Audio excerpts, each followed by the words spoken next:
In 1869, Friedrich Miescher isolated an acidic material from the nucleus of a cell and called it nuclein, now known as nucleic acids. Also around the same time, Gregor Mendel proposed the principles of inheritance. In fact, Gregor Mendel,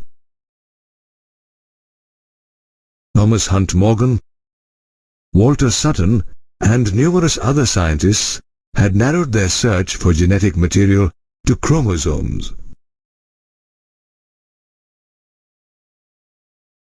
However, as chromosomes of eukaryotes contain several proteins along with DNA or deoxyribonucleic acid, scientists couldn't exactly confirm whether the genetic material was DNA or proteins or both.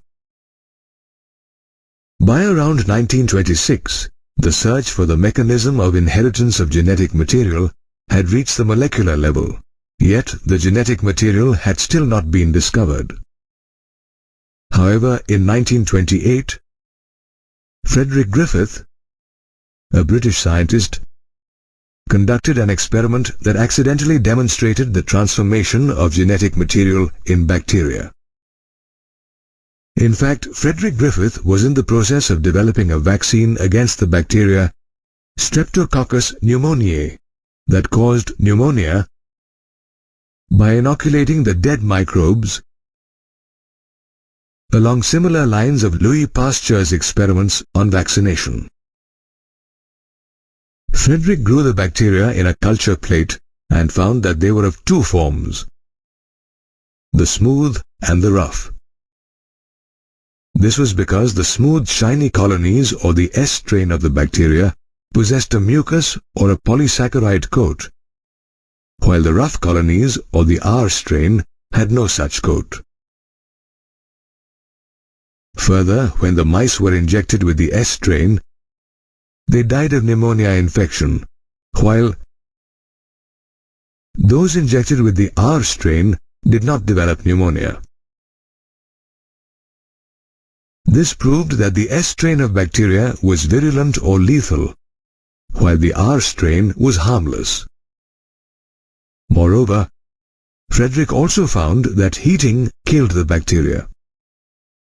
So when he injected heat-killed S strain bacteria into the mice, they did not die. On the other hand, when he injected a mixture of R strain bacteria and heat-killed S strain bacteria, the mice died.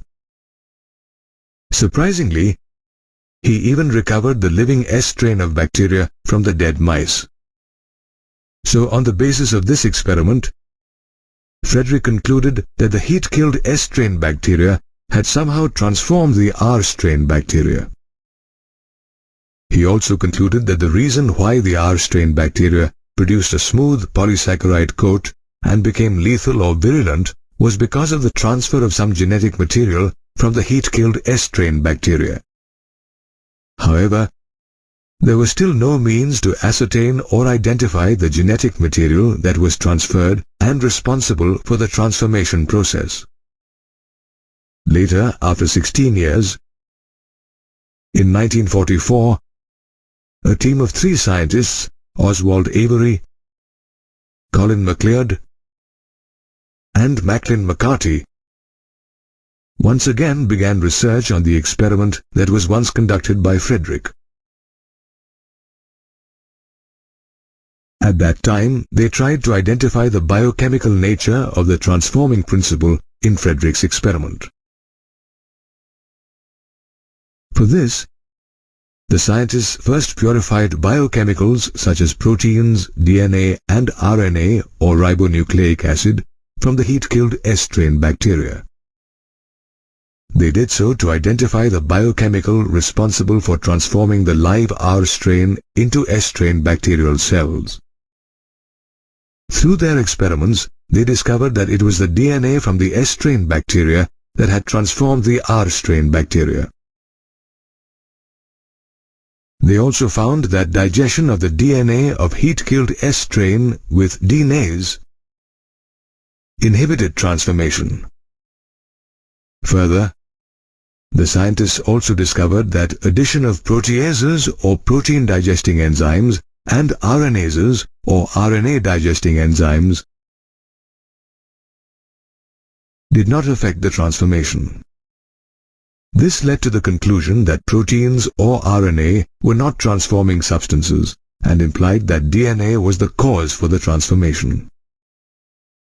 Thus, through their experiments, Oswald Avery, Colin MacLeod, and Macklin McCarty concluded that DNA is the hereditary material in most living organisms.